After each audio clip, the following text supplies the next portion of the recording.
नमस्कार दोस्तों। 2021 में एक कंपनी का शेयर जो 20 रुपए से भी कम प्राइस का था, आज 2 साल के अंदर अंदर उसकी प्राइस हो गई है 1400 रुपए। 1400 रुपीज से ऊपर 70 गुना से ज्यादा का रिटर्न, वो भी 2 साल में। दोस्तों मैं बात कर रहा हूं वारी रिन्यूएबल्स लिमिटेड की। और इस कंपनी में ऐसी क्या खास बात है जो इसने इतना मल्टीफोल्ड रिटर्न दिया है, और क्या आने वाले टाइम में ये ऐसा रिटर्न देने की क्षमता रखती है। इस वीडियो में इस चीज को हम एनालाइज करेंगे। बहुत इंपॉर्टेंट वीडियो है दोस्तों और बहुत इंफॉर्मेटिव है। लास्ट तक जरूर देखिएगा और कुछ नया जरूर सीखिएगा, क्योंकि जो सीखेगा वही कमाएगा, वही बढ़ेगा। दोस्तों स्टार्ट करते हैं सागरनोमिक्स।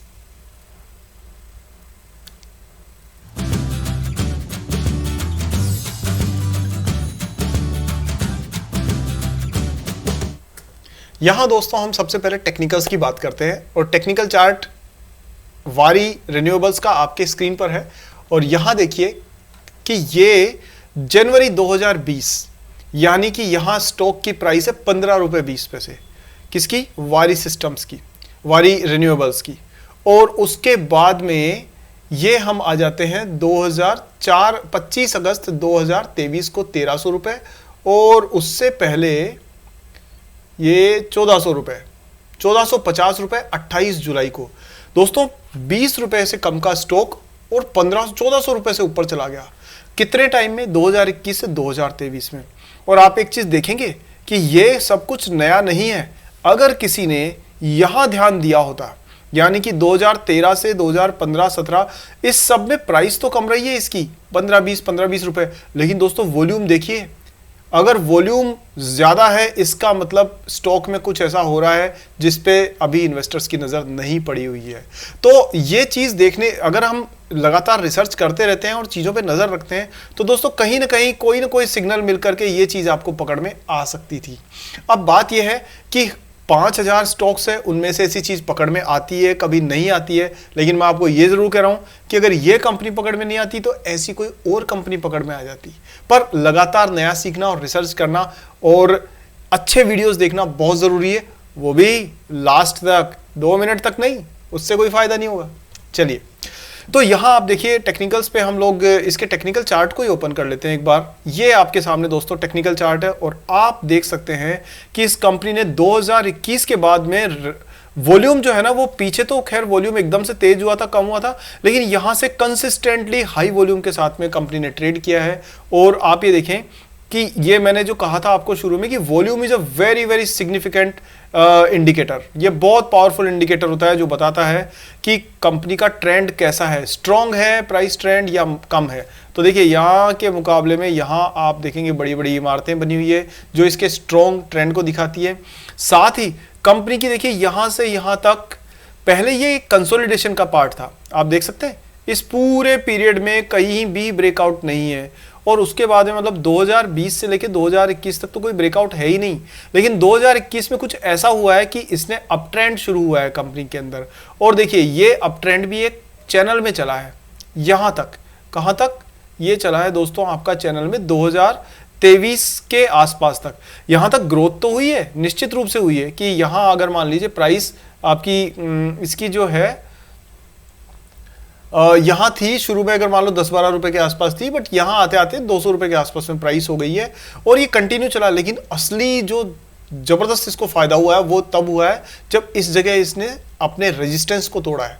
आप ध्यान से देखिए, रेजिस्टेंस जो है चैनल से बाहर तोड़ा है इसने, और कंसिस्टेंटली उसके ऊपर इसने स्टे किया है, और उसके बाद में ये कंटिन्यू नया अप ट्रेंड बनाता हुआ स्टॉक चला है। तो यहां एक चीज और देखनी है कि इस दौरान इसका वॉल्यूम ज्यादा ही था, तो ये एक बाइंग सिग्नल है।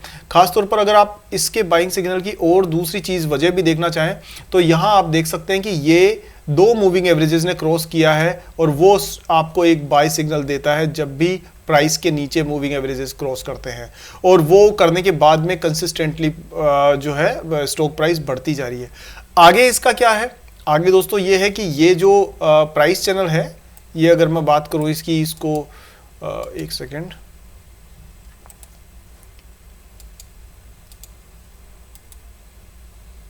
अगर यहां से बात करें तो ये लेटेस्ट डेटा है जो आपके सामने है, और यहां पर ये कंसोलिडेशन के फेज में आ चुका है वापस से। यानी ये जो अप ट्रेंड था ना प्राइस का, ये प्राइस का अप ट्रेंड यहां से यहां तक चला और उसके बाद में इसने वापस से ब्रेकआउट दिया है और फिर उसके बाद में यहां स्टे कर रहा है। यानी सीधी बात है कि अब लोग प्रॉफिट बुक करना चाहते हैं और प्रॉफिट बुक करना उन्होंने शुरू कर दिया है। इस वजह से इसमें कंसोलिडेशन आना शुरू हो गया है। तो दोस्तों एक प्रॉफिटेबल इन्वेस्टर या एक इंटेलिजेंट इन्वेस्टर के लिए ज़रूरी है कि ऐसी जगह पर वो ये देखे कि क्या ये चैनल से नीचे प्राइस स्टे कर जाती है। यानी अगर ये नीचे ब्रेक करके नीचे आ रहा है तो आप कम से कम इसका 1000 रुपये के आसपास का आने का इंतजार करिए। अगर ये 1000 के नीचे स्टे कर जाती है तो दोस्तों एक बाइंग अपॉर्चुनिटी बन सकती है। अगर ये वापस बाउंस बैक करके ऊपर जाती है तो 1600 से ऊपर अगर ये स्टे करती है तो फिर ये ट्रेंड कंटिन्यू रहने वाला है काफ़ी टाइम तक, इसकी बहुत हद तक संभावना है। अब बात करते हैं इसके अलावा कि ऑसम इंडिकेटर बता रहा है कि साफ तौर पे सेलिंग प्रेशर है और आपका आरएसआई इंडिकेटर भी एक तरह से न्यूट्रल दिखा रहा है कि ना सेलिंग ना बाइंग, तो कंसोलिडेशन के फेज से गुजर रहा है। तो ऐसे में आपको कंपनी को मॉनिटर करना जरूरी होता है। पर दोस्तों मैं आपको आगे बढ़ने से पहले एक दो चीजें जरूर बता देता हूं और वो ये है, सबसे पहली बात कि जरूरी नहीं है कि जिस कंपनी को आप सेलेक्ट करें उसमें इतना रिटर्न मिले despite of all the efforts that you put in for understanding the stock. देखिए जो दुनिया के सबसे बड़े इन्वेस्टर गुरु थे बेंजामिन ग्राहम, वो ये कहते थे कि कोई भी इन्वेस्टर चाहे दुनिया में कितना भी एक्सपर्ट हो, एक रिस्क को कभी भी खत्म नहीं कर सकता और वो रिस्क है गलत चॉइस। तो इसको जब वो इतने बड़े गुरु ये चीज कह रहे हैं जिनसे हमने सीखी है सबने, तो उसका मतलब कुछ तो बात है। लेकिन जब किसी ने पूछा कि उसका सॉल्यूशन फिर क्या है, मान लिया कि कोई व्यक्ति गलत हुआ तो इधर तो कुछ का कुछ हो जाए, क्योंकि अभी आप देख रहे हैं 1520 रुपए का स्टॉक अगर 1400 रुपए से ऊपर गया है तो आपको बहुत से ऐसे स्टॉक भी मिल जाएंगे जो 1400 रुपए से 20 रुपए में भी आए हैं इसी पीरियड में। तो फिर इसका इलाज क्या? तो दोस्तों इसका इलाज है डाइवर्सिफिकेशन। डाइवर्सिफिकेशन इलाज है कि आप ऐसे एक पोर्टफोलियो बना करके बहुत सारे स्टॉक्स में इन्वेस्ट कीजिए, क्योंकि कुछ इन्वेस्टमेंट में कुछ पोर्टफोलियो कुछ स्टॉक्स में हो सकता है कि रिस्क ऐसी हो जो आपकी पकड़ में नहीं आई हो, क्योंकि कॉर्पोरेट गवर्नेंस के भी इश्यू होते हैं। कुछ चीज़ें पब्लिकली डोमेन में बताती नहीं है कंपनीज, कुछ गलत इंफॉर्मेशन भी देती है। मैं इस कंपनी की बात नहीं कर रहा, लेकिन कई जगह पर ऐसा होता है। तो आपको ना ऐसी बहुत सारी कंपनीज जिनमें आपको पोटेंशियल दिखता है उनका आप एक पोर्टफोलियो बनाइए और फिर आप उसमें धीरे धीरे धीरे धीरे इन्वेस्ट करते रहेंगे और देखते रहिए। नई कंपनी मिली, अच्छी कंपनी मिली, उसको ऐड कर दिया। जो कंपनी सही नहीं है और कुछ गड़बड़ पता पड़ रहा है उसको रिड्यूस करना शुरू किया। ऐसे पोर्टफोलियो में आपके रिस्क काफी हद तक हेज हो जाती है, यानी बढ़ जाती है। तो ये एक सीक्रेट है डाइवर्सिफिकेशन का जो प्रॉफिटेबल इन्वेस्टर के लिए आपको आना चाहिए। आगे बढ़ते हैं दोस्तों और बात करते हैं इसी कंपनी में एक छोटी सी चीज जो मैं आपको थोड़ा सा एक हिंट दे रहा हूं कि जिसका आपको केयरफुल रहना चाहिए। वो ये कि दोस्तों ये 2000 करोड़ 3000 करोड़ रुपए के टर्नओवर की कंपनी है।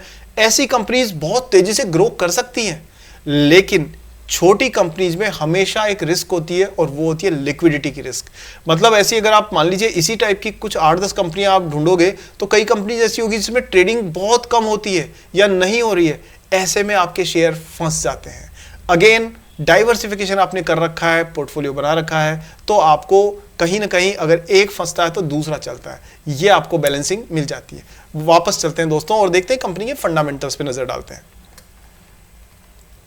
यहां पर देखिए ये जो वारी जो आपके रिन्यूएबल्स है इसकी जो फंडामेंटल्स है वो एक बार देखें तो कंपनी 2683 करोड़ रुपए की कंपनी है market cap wise. Obviously mid क्या मैं कहूंगा स्मॉल कैप में आती है ये कंपनी कुल मिलाकर के। अभी 1200 से ऊपर की प्राइस है और हाईएस्ट 1500 गया है, मिनिमम 400 गया है पिछले साल भर में। मतलब साल भर से ग्रो तो किया ही है इसने, पर 3x प्राइस लेकर के आ गई है हाईएस्ट लेवल पे, 400 से आसपास से लेके 1200-1500 तक। इसका जो पीई है प्राइस टू अर्निंग रेशियो 47 है और इंडस्ट्री का पीई है 34। अब इंडस्ट्री कौन सी है इसकी वो पहले देख लेते हैं। तो इंडस्ट्री दोस्तों इसकी है सोलर एनर्जी की, और सोलर पैनल जो बनते हैं ना वो ये कंपनी बनाती है और उससे संबंधित सारे सॉल्यूशंस भी बनाती है। इस पे भी डिस्कस करेंगे, एक बार फंडामेंटल्स को देख लेते हैं। तो इसमें रिटर्न ऑन इक्विटी ओ भवा, ये तो 95.8%, इतना किसी ने रिटर्न दिया कभी? और रिटर्न ऑन कैपिटल एम्प्लॉयड भी आपकी 83% है, तो नंबर तो जबरदस्त है। फेस वैल्यू 10 रुपए की है, तो पूरे स्कोप है इसके पास, चाहे जितना स्प्लिट करे ये। सेल्स की ग्रोथ 180% हुई है, लेकिन प्रॉफिट की ग्रोथ 260% हुई है 5 साल में।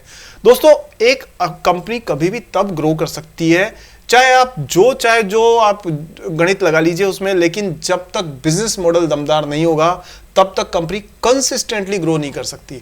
अगर कोई कंपनी लगातार अच्छा परफॉर्म कर रही है तो इसके पीछे एक ही रीजन है कि उसका बिजनेस जबरदस्त है, और इस कंपनी के बिजनेस के बारे में अभी हम देखने वाले हैं। तो ये तो हिंट मिलता है कि अगर 5 साल में 261% प्रॉफिट ग्रो किया है इसका, तो कंपनी के फंडामेंटल्स दमदार तो हैं, इसमें तो कोई डाउट नहीं है। लेकिन आगे हम देखते हैं इसके अंदर की और कौन से फैक्टर्स को हम देख सकते हैं। देखिए, 75% के आसपास जो प्रमोटर है वो होल्ड करके चल रहे हैं, कोई प्लेजिंग नहीं है, सारी कंट्रोल मैनेजमेंट के पास में है। और आगे हम लोग देखें इसमें, तो यहाँ हम देख चुके हैं कि पी रेशो जो है वो भी ईपीएस के हिसाब से काफ़ी, यहाँ देखिए प्रॉफिट लगातार बढ़ रहा है कंपनी का, और प्राइस जो है वो पहले काफ़ी तेज़ी से बढ़ रही थी, पी 450-500 तक पहुँच गया था। दोस्तों, ये हेल्दी साइन नहीं है। 500 के पीई पर अगर आप इस कंपनी को खरीदते तो मैं हाथ जोड़ के मना करता कि मत लीजिए आप, क्योंकि 15, 20, 25, 30 ये पी समझ में आता है, लेकिन इससे ज़्यादा जाता है तो रिस्क बढ़ जाती है। क्योंकि अगर आप एक बिल्डिंग में रहते हैं जिसमें 10 माले हैं, और अगर आप मान लीजिए 9th फ्लोर पे पहुंच गए हैं, तो ऊपर जाने के लिए सिर्फ 1 माला है और नीचे आने के लिए 9 माले हैं। समझ गए आप मेरी बात को, कि जब ऊपर चढ़ेगा तो 10-20% चढ़ेगा, लेकिन 400 के पीई पर है तो उसके बाद अगर गिरेगा ना तो 9 माले गिर जाएगा फिर वो। तो इसलिए बेटर है कि पी रेशो 15, 20, 25, 30, 50 भी बहुत ज़्यादा है, इससे नीचे रखें। यहाँ पर देखते हैं हम लोग कि इसका पी, लेकिन जब ये प्राइस क्रैश हुई है तो इसका पी कुछ एडजस्टमेंट्स की वजह से वापस 30, 35, 40 के आसपास है। बट अगेन ये प्रॉफिटेबल है। ये जो बिल्डिंग्स दिख रही है ना, लगातार प्रॉफिट दिखा रही है कंपनी का। कब से? जनवरी 21 के बाद से। और आप देख रहे हैं प्राइस में जो ग्रोथ जो आई है वो भी इसके बाद में ही आई है। उससे पहले कंपनी नेगेटिव कैश फ्लो यानी कि नेगेटिव अर्निंग पर शेयर लेके चल रही थी, यानी कंपनी मुनाफा शो नहीं कर रही थी। आगे बात करते हैं इसके और फैक्टर्स की। तो ये किस इंडस्ट्री में है? ये रिन्यूएबल सेक्टर में है, यानी जो पवन ऊर्जा, सौर ऊर्जा, जल ऊर्जा, इस तरीके की जो है, जिसमें मोदी जी की और उनकी पूरी गवर्नमेंट की पूरी फोकस है कि वो चाहते हैं कि पेट्रोल पे, कोयले पे, डीजल पे, इन पे निर्भरता कम हो, हमारे इंपोर्ट का बिल कम आए, और साथ में हम रिन्यूएबल एनर्जी यानी सोलर, विंड, इनसे ज़्यादा अच्छा पावर जनरेट कर पाएँ। तो उसी के साथ में लगती हुई ये कंपनी, क्योंकि ये उसी फील्ड को कैटर कर रही है। इंडस्ट्री की कंपटीशन की बात करें तो आप ये देख सकते हो कि एनटीपीसी टॉप पर है, जो तो बहुत बड़ी कंपनी है, 2,30,000 करोड़ से ऊपर की मार्केट कैप है, और वारी सबसे नीचे है जिसकी 2,682 करोड़ कैप है, करोड़ की कैप है। तो आप ये देख सकते हो कि ये इससे मेरे ख्याल से कितना बड़ी हो गई, ये इससे 10 गुना बड़ी कंपनी है। जो इंडस्ट्री की टॉप लीडर है वो 10 गुना बड़ी कंपनी है, और ये छोटी कंपनी है। बट बाकी सारे फंडामेंटल्स हमने देखे हैं, ओवरऑल ठीक है। डेट इक्विटी रेशियो इससे कम है, टॉपर से कम है इसका डेट इक्विटी रेशियो, तो वो एक अच्छी बात है। कंपनी के सेल्स और प्रॉफिट के बारे में बात करें तो देखिए, अब दोस्तों 2018 में इस कंपनी ने सिर्फ 2 करोड़ रुपए का सेल्स की थी। आप ये देखिए 2 करोड़ रुपए की सेल्स की है इसने। अगले साल इसने 7 करोड़ रुपए की सेल करी। इतने तो लोग कंपनी के शेयर खरीद लेते हैं, इससे ज़्यादा के तो। लेकिन देखिए आप, उसके बाद 6 करोड़, और फिर उसके बाद में यहाँ से आया इस कंपनी में जंप। जो मैंने आपको कहा था कि अच्छा बिजनेस होगा तो अच्छी स्टॉक प्राइस ग्रो करेगी। तो बिजनेस दमदार है, उसके बेसिस पे प्राइस चलती है। छोटे शॉर्ट टर्म में ये चीज़ उल्टी सीधी हो सकती है कि किसी ने कहा इंट्राडे में कर लो, तो इंट्राडे में तो कुछ भी हो सकता है, बायर सेलर कुछ भी ट्रेडिंग कर सकते हैं, लेकिन लॉन्ग रन में हमेशा अच्छे बिजनेस, प्रॉफिटेबल बिजनेस ही सक्सेसफुल होते हैं। बहरहाल यहाँ पर 2021 में 18 करोड़ थी, और उसके बाद 162 करोड़, यानी यहाँ इसको कोई अच्छे ऑर्डर्स मिले हैं कि इसकी सेल सीधी ही कई गुना हो गई। 18 9 जा 162 होता है ना, तो 9 गुना सेल्स बढ़ी है। अगर बात करें प्रॉफिट की, तो प्रॉफिट भी 7 से डायरेक्ट 24, तो अच्छा है ये सब। ऑपरेटिंग प्रॉफिट मार्जिन इसने लगातार हेल्दी रखा है, 25% के आसपास चल रहा है। टैक्स जो है कंपनी का दोस्तों, वो तो खैर टैक्स तो दिया ही है गवर्नमेंट को, लेकिन अगर हम बात करें इसमें डिविडेंड पे आउट की तो क्योंकि कंपनी शुरू में तो 2-3 करोड़ रुपए कमाती थी तो डिविडेंड देने की जगह ही नहीं थी, लेकिन पिछले साल डिविडेंड दिया, उसके बाद में भी इसने डिविडेंड दिया है। डिविडेंड देना एक अच्छी कंपनी की निशानी है। और ये यहाँ तक प्रॉफिट, नेट प्रॉफिट नेगेटिव था, लेकिन उसके बाद में आप देखिए 9 से ज़्यादा, मतलब 6 गुना प्रॉफिट हो गया डायरेक्टली, 6x प्रॉफिट हुआ है और उसके बाद में प्रॉफिट कंसिस्टेंटली ग्रो कर रहा है। तो कंपनी फंडामेंटली स्ट्रांग है तभी बढ़ रही है, लेकिन याद रखें स्मॉल कैप है इसलिए रिस्क भी उतनी ही है। मैं आपको ईमानदारी से राय देना चाहता हूं, ऐसा नहीं है कि आपको सपने दिखा रहा हूं, कुछ नहीं है। अब बात करते हैं दोस्तों कि इसकी पहले तो हम देख लें कि इसके फंडामेंटल्स तो हमने देख ही लिए। अब कंपनी का बेसिकली ओवरऑल जो है आउटलुक हम लोग देख लेते हैं। लेकिन हमेशा ध्यान रखिए दोस्तों कि ये वीडियोस एजुकेशनल वीडियोस होते हैं और इसमें कंटेंट आपको सिर्फ एजुकेशन के हिसाब से, यानी आपकी नॉलेज बढ़ाने के हिसाब से दिया जाता है। कोई बाइंग सेलिंग की कोई रिकमेंडेशन नहीं है। आप अपना खुद के विवेक के हिसाब से फैसला लीजिए, लेकिन सीखिए, सीखोगे तो बढ़ोगे, ये चीज़ है। आगे देखते हैं कंपनी का एक ओवरऑल जो है देख लेते हैं आउटलुक क्या है। देखिए दोस्तों, ये जो कंपनी है ये है आपकी रिन्यूएबल क्षेत्र में। तो क्या करती है? सबसे पहली बात तो ये कंपनी बनाती है सोलर पैनल्स और सोलर पैनल से जुड़ी हुई सारी सॉल्यूशंस ये देती है। रेवेन्यू इसका पिछली बार में 36% बढ़ा है। एबिटा यानी कि आप ऑपरेटिंग प्रॉफिट मान लीजिए लगभग वो 22% बढ़ा है और प्रॉफिट बिफोर टैक्स 28% बढ़ा है। सबसे बड़ी बात है कि इन सब से ज्यादा इंपॉर्टेंट है इसके पास में एक ऑर्डर बुक है जो 856 मेगावाट की ऑर्डर बुक ऑलरेडी है और वो अनएग्जीक्यूटेड है, यानी ये ऑर्डर अभी तक एग्जीक्यूट नहीं हुए हैं, यानी कि यहां से पैसा आना बाकी है। तो ये अभी इनके पास ऑर्डर बुक हाथ में है, धंधा हाथ में है इनके। साथ में सक्सेसफुल एग्जीक्यूशन ऑफ ऑर्डर, इन्होंने 96 के आसपास मेगावाट का ऑर्डर तो दे दिए। ध्यान दीजिए, फिर से ना डेटा में ना भगवान छुपा रहता है, the God lies in numbers. तो यहां आप देखेंगे कि 96 मेगावाट के ऑर्डर तो एग्जीक्यूट कर चुके हैं, यानी ये ऑर्डर कंप्लीट कर चुके हैं, पैसा आ चुका है। लेकिन इनको कितना ऑर्डर और मिल गया है? 856 मेगावाट, यानी कि करीब करीब 10 गुना, यानी जितना इन्होंने ऑर्डर पूरे किए उससे 10 गुना। तो भैया अगर कोई कंपनी में दम नहीं होगा तो ऐसे ऑर्डर कोई क्यों दे देगा? चलिए, इसलिए आपको ध्यान रखना चाहिए, हमेशा नंबर्स को एनालाइज करते चलो। रेवेन्यू फ्रॉम O&M जो मेंटेनेंस सर्विस होती है 2.57 करोड़ है। अच्छा, अब ये इनके जो अचीवमेंट्स है वो देखिए। इनको ये ऑर्डर्स मिले हैं, लेटर ऑफ एक्सेप्टेंस कहाँ से मिले हैं? 100 मेगावाट का मिला है गुजरात में जामनगर से, 221 मेगावाट का मिला है इनको जो one of the India's leading steel manufacturing company, नाम नहीं दिया इन्होंने, और इसी तरह से और बहुत सारे ऑर्डर मिले इन्होंने। साथ में ग्रीन हाइड्रोजन प्रोजेक्ट, इसका भी एक कॉन्ट्रैक्ट मिला है 1 मेगावाट ग्रीन हाइड्रोजन प्लांट। अब पहले बात यह कि ग्रीन हाइड्रोजन प्लांट में ऐसी क्या खास बात है दोस्तों? अगर आपने ध्यान दिया हो तो कुछ टाइम पहले मोदी गवर्नमेंट ने ये कहा था, बीजेपी गवर्नमेंट जो सेंट्रल गवर्नमेंट है उन्होंने कहा था कि अब उनका जो लक्ष्य है वो है ग्रीन हाइड्रोजन को ज्यादा बढ़ावा देना। इसमें सारे जो रिन्यूएबल सेक्टर की चीजें आती है, मतलब ऑयल और गैस को डिपेंडेंसी कम करने वाले सारी चीजें इसमें आती हैं। तो इसको ऑर्डर मिला है इस कंपनी को, यानी ये एक अच्छी बात है। अब ये दोस्तों इसके ऑनगोइंग प्रोजेक्ट्स हैं, उनकी फोटोज आप देख सकते हो यहाँ पर कि ये सोलर पैनल्स के प्लांट लगा रखे हैं इन्होंने। देखिए यहाँ पर आंध्र प्रदेश में इन्होंने कितना बड़ा प्लांट लगा रखा है। ये सारे सोलर पैनल के इनके प्रोजेक्ट्स हैं जो चल रहे हैं और ये फाइनेंशियल नंबर्स है जो हम देख सकते हैं। हमने पहले भी अभी बात की इनके बारे में, डिटेल में आप चाहोगे तो थोड़ा वीडियो लंबा हो जाएगा, लेकिन अगर आप पूरे डिटेल में सारी चीज़ों को एनालाइज करना चाहते हैं तो दोस्तों उसके लिए ना आप हमारी मेंबरशिप ज्वाइन कर लीजिए। उस मेंबरशिप में आपको डिटेल्ड वीडियो मिलेंगे, पूरा एनालिसिस मिलेगा कंपनीज का, क्योंकि YouTube पर अभी जो नॉर्मल वीडियोस है दोस्तों उसमें तो लोगों को 5 मिनट में ही पेट में दर्द होना शुरू हो जाता है कि वीडियो लंबी हो गई। तो जिन लोगों को डिटेल में वीडियो चाहिए उनके लिए अलग से मेंबरशिप में आपको मिल जाएगा। तो वो वीडियोस आपके काम के हों, अगर इंटरेस्टेड हो तो जरूर ज्वाइन करिएगा उसको। आगे वापस से इस पे बात करते हैं। रिव्यू देखो आप ग्रुप का, तो दोस्तों 32 साल का इनका इंडस्ट्री का एक्सपीरियंस है। Solar module manufacturer world number 1। अच्छा, एक चीज और देखिए आप कि चाइना जो है ना उस पर धीरे धीरे गवर्नमेंट चाहती है कि उस पर निर्भरता कम हो जाए, और हमारे पास में जितने भी सोलर पैनल्स आते हैं वो अधिकतर इंपोर्ट होकर के आते रहे हैं अभी तक, खासतौर पे चाइना से। जितनी इलेक्ट्रॉनिक गुड्स है वो चाइना से, सोलर पैनल भी उन्हीं में से एक हुआ करता था, बैटरी के कंपोनेंट्स भी उन्हीं में से एक हुआ करते थे। लेकिन अब धीरे धीरे उन पे रिस्ट्रिक्शन लगा के गवर्नमेंट मेक इन इंडिया के तहत यहाँ की कंपनीज को प्रमोट कर रही है और उसका सीधा फायदा वारी रिन्यूएबल्स को मिलता हुआ नजर आ रहा है। ये 1.2 गीगावाट के प्रोजेक्ट कमीशन कर दिए, 22% CAGR यानी annual year on year growth है इसकी, और number 1 Indian module manufacturer, India में नंबर 1 पे है ये, और 10,000 projects in pumps, telecoms, rooftops ये सारे कंप्लीट किए हैं। 7,000 लोग दुनिया भर में इसमें काम करते हैं।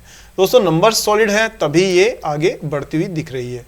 अब इसके बाद में और चीज़ें देखें तो हम लोग आप देख सकते हैं कि ये क्या क्या देते हैं। ये सोलर मॉड्यूल्स बनाते हैं, सोलर माउंटिंग स्ट्रक्चर भी बनाते हैं, मतलब जिस पे सोलर पैनल लगेगा वो फ्लोटिंग सोलर, यानी कहीं पानी वानी वाली जगह पर भी सोलर पैनल लगा सकते हैं, नदी वदी पर या तालाब पर, इस तरह से। रूफटॉप छतों के ऊपर के सोल्यूशन ये लगा रहे हैं। आप ये देखिए लिथियम आयन बैटरीज में भी ये है। इसका मतलब ये वो सारे काम कर रहे हैं जिससे इनको फायदा हो। अब मार्की क्लाइंट्स इनके पास में दोस्तों इंडिया के जो बड़े बड़े सारे ब्रांड्स हैं वो आपको क्लाइंट्स के तौर पे दिखेंगे। इनके पास L&T है, आर्सेलर मित्तल है, भारत पेट्रोलियम है, रिलायंस है, आदित्य बिरला ग्रुप है, MSL है, कंटिनम है, सेलो है, अडानी है, NTPC है, जो इनका कॉम्पिटिटर है वो भी है NTPC, और साथ में और जो गेडा है, मोनो स्टील है, पता नहीं और भी कितने सारे इनके कस्टमर्स हैं।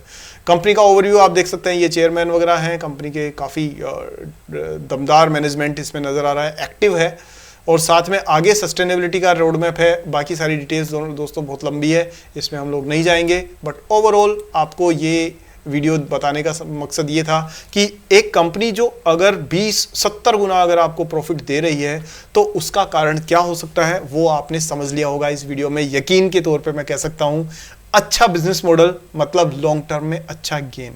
पर अगेन स्मॉल कैप कंपनीज में हमेशा डाइवर्सिफाई करके इन्वेस्ट करना ठीक रहता है। दोस्तों अगर वीडियो अच्छा लगा है तो मेरा उत्साह बढ़ाने के लिए इस वीडियो को लाइक जरूर करिए और चैनल को सब्सक्राइब करना बहुत ज़रूरी है, ताकि आपकी हमारी ये दोस्ती जो है ना वो बनी रहे और आगे गहरी होती रहे। क्योंकि मैं कुछ टाइम बाद में लाइव वीडियोस भी शायद लाने का प्लान कर रहा हूँ, अगर मौका मिला तो ज़रूर मैं ऐसा करूँगा। साथ में इस वीडियो को दोस्तों को अपने दोस्तों के साथ शेयर जरूर करिए जो हमेशा मल्टी बैगर स्टॉक की तलाश में रहते हैं। तो उनको कहना कि मल्टी बैगर स्टॉक जो है ना वो अच्छे बिजनेस मॉडल से ही बनते हैं और टिके रहते हैं, अदरवाइज वो ट्रेडिंग में आज इधर का उधर उधर का इधर, वो सब अलग कहानी है। तीसरी चीज़ है सबको शेयर करिए, मतलब ये व्हाट्सअप, फेसबुक, इंस्टाग्राम, टेलीग्राम सब पे करिए। और दोस्तों आपको अगला कौन सा वीडियो किस कंपनी पे किस पर्टिकुलर टॉपिक पे चाहिए ये कमेंट्स में मुझे बताइए। जिस पे सबसे ज़्यादा कमेंट्स आएंगे उन पर मैं वीडियो ज़रूर बनाऊंगा। उम्मीद करता हूं दोस्तों मेरी मेहनत आपको पसंद आ रही होगी, मैं जो पसीना बहा रहा हूं, जो रिसर्च कर रहा हूं, अगर कोई कमी है इसमें तो उसके लिए मैं आपसे माफ़ी मांगता हूं, और कुछ इंप्रूवमेंट के सजेशन आप देना चाहेंगे तो तहे दिल से आपका स्वागत है। अगले वीडियो में जल्दी मिलते हैं दोस्तों, तब तक जय हिंद।